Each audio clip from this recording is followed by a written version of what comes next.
اگر یہاں ایک بات کی وضاحت نہیں کروں گا تو اپنے آپ کو مجرم سمجھوں. اہل علم کا کام یہ نہیں ہوتا کہ لوگوں کے سامنے بات کو مبہم بیان کر کے آگے بڑھ جائیں. یہ جو لوگ کہتے ہیں نا کہ وہ بت پوجتے تھے، بتوں کے وہ پجاری تھے، اور قرآن نے جہاں جہاں غیر اللہ کی پکار سے منع کیا ہے تو وہاں سے مراد کیا ہیں؟ بت ہیں. اور ہم تو بت نہیں پوجتے، ہم تو بزرگوں کو پوج رہے ہیں، ان کی قبریں پوج رہے ہیں. تو یہ ایتیں ہم پہ فٹ نہیں ہو سکتی کہ وہ بت پوجتے تھے. یہ علماء کہتے رہتے ہیں، بیان کرتے رہتے ہیں. جو مذہبی چینل ہیں کچھ، آپ ان میں علماء کی باتیں سنتے ہیں، وہ لوگوں کو یہی پڑھاتے ہیں کہ وہ بت پوجتے تھے. یہاں پڑھے لکھے لوگ موجود ہیں.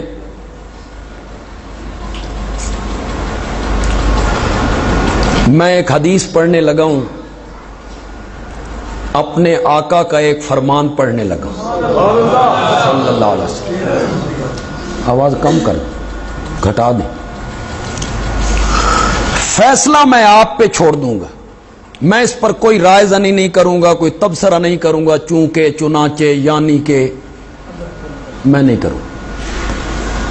میں صرف آپ کو حدیث سناؤں گا جو بخاری میں بھی ہے، مسلم میں بھی ہے، ترمذی میں بھی، ابن ماجہ میں بھی، نسائی میں بھی، مشکات میں بھی، موطا امام مالک میں بھی. آپ کے گھر میں جو حدیث کی کتاب موجود ہے اٹھا لیجیے.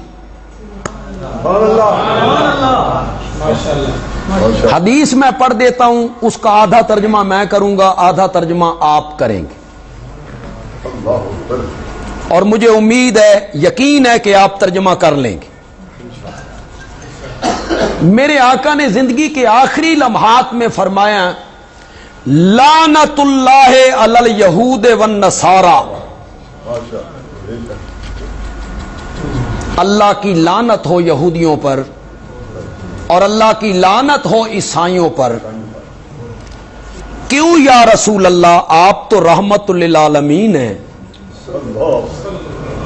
اور آج آپ کی زبان مقدس پر یہودیوں اور عیسائیوں کے لیے پھٹکار کے لفظ آ گئے، لعنت کے لفظ آ گئے.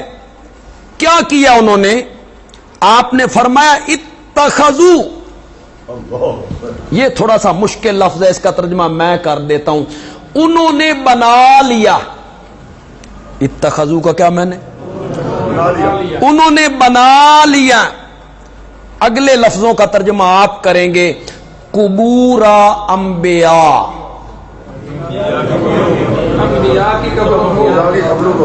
مساجدہ.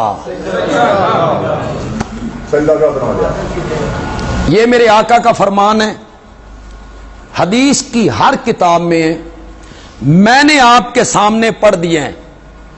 علماء ممبر پہ کہتے ہیں، مذہبی چینل جنہوں نے بنا رکھے ہیں وہ لوگوں کو یہی کہتے رہتے ہیں وہ بت پوجتے تھے، قرآن نے بت پوجنے سے منع کیا ہے. ہم تو بزرگوں کی قبریں پوجنے والے لوگ ہیں، بزرگوں کو پوجنے والے لوگ ہیں، ان کی پکاریں کرتے ہیں. میں نے حدیث پڑھی ہے، میرے آقا کہتے ہیں یہودیوں عیسائیوں پر لعنت ہے کہ انہوں نے بنا لیا اپنے اپنے نبیوں کی قبروں کو. فیصلہ میں آپ پہ چھوڑ دیتا ہوں، اپنے خطیب کی بات مان لے یا آمنہ کے لال کی بات، فیصلہ تم. میں مجبور تو آپ کو نہیں نہ کر سکتا ہوں، میں تو صرف اپنی بات آپ کے سامنے رکھ سکتا ہوں. میں ایک اور حدیث پڑھنے لگا ہوں، آقا کا ایک اور فرمان پڑھ دیتا ہوں. ایک صحابی نے کہا، یا رسول اللہ، ہم باہر کے ملکوں میں جاتے ہیں تو ہم دیکھتے ہیں کہ سرداروں کے سامنے لوگ سجدے کرتے ہیں، جھکتے ہیں. سردار کی محفل میں آتے ہیں تو وہ جھکتے ہیں. یا رسول اللہ، وہ تو ایک گاؤں کا، ایک شہر کا، ایک پنڈ کا، ایک علاقے کا، ایک صوبے کا سردار ہے. آپ تو پوری کائنات کے سردار ہیں، تو پھر ہم آپ کی محفل میں آئیں تو ہم بھی سجدہ ریز ہوا کریں؟ آپ نے اسے منع کیا، اور پھر آپ نے یہ ارشاد فرمایا جو میں اب پڑھنے لگا ہوں، اولئک، وہ لوگ یعنی پہلے زمانے کے لوگ، اذا